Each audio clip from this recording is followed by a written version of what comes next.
Assalamualaikum warahmatullahi wabarakatuh.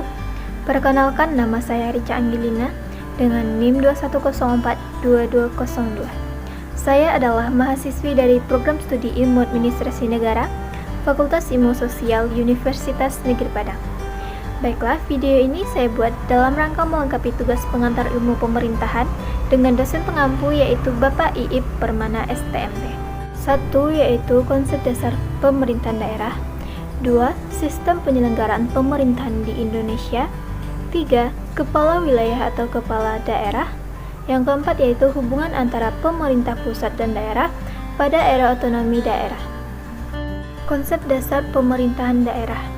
Menurut Undang-Undang Nomor 23 Tahun 2004, pemerintahan daerah adalah penyelenggaraan pemerintahan oleh pemerintah daerah dan DPRD menurut azas otonomi dan tugas pembantuan dengan prinsip otonomi seluas-luasnya dalam sistem dan prinsip NKRI sebagaimana dimaksud dalam Undang-Undang Dasar 1945.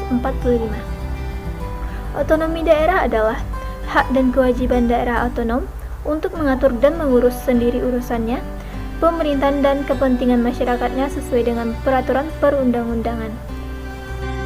Sistem penyelenggaraan pemerintahan di Indonesia. Azas-azas umum penyelenggaraan negara menurut Pasal 3 Undang-Undang Nomor 28 Tahun 1999.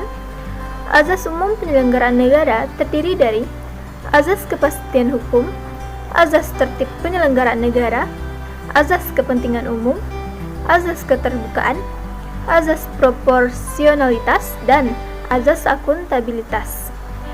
Pengertian sistem penyelenggaraan negara yaitu uraian tentang bagaimana mekanisme pemerintahan negara dijalankan oleh Presiden sebagai pemegang kekuasaan pemerintahan negara. Terdapat azas-azas penyelenggaraan pemerintahan daerah dan pemerintahan pusat. Yang pertama yaitu azas sentralisasi, di mana pemusatan seluruh kewenangan kepada pemerintahan pusat. Selanjutnya yaitu azas desentralisasi, di mana penyerahan wewenang kepada pemerintahan oleh pemerintah pusat kepada pemerintah daerah otonom untuk mengurus dan mengatur urusannya sendiri, namun masih dalam sistem NKRI. Yang ketiga yaitu azas dekonsentrasi, di mana pelimpahan wewenang pemerintahan oleh pemerintah pusat kepada gubernur sebagai wakil pemerintahan dan kepada instansi vertikal wilayah tertentu. Dan pada hakikatnya, hal itu tetap menjadi urusan pemerintahan pusat. Yang keempat yaitu azas tugas pembantuan, di mana penugasan dari pemerintah pusat kepada pemerintah daerah dan pemerintah desa atau dari pemerintah provinsi kepada kabupaten, selanjutnya dari pemerintah kabupaten kepada kecamatan atau desa. Selanjutnya yaitu kepala wilayah atau kepala daerah.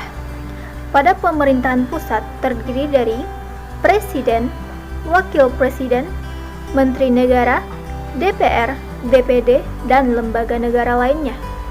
Kemudian pada pemerintahan daerah terdiri dari gubernur dan DPRD tingkat 1, wali kota atau bupati dan DPRD tingkat 2, dan kepala desa atau lurah. Oke, saya masuk pada materi yang terakhir saya yaitu hubungan antara pemerintah pusat dan daerah pada era otonomi daerah. Yang pertama yaitu hubungan yang bersifat fungsional. Adanya hubungan atau bagian dari komunikasi karena faktor proses, sebab akibat, atau karena kepentingan yang sama. Yang kedua yaitu hubungan yang bersifat struktural.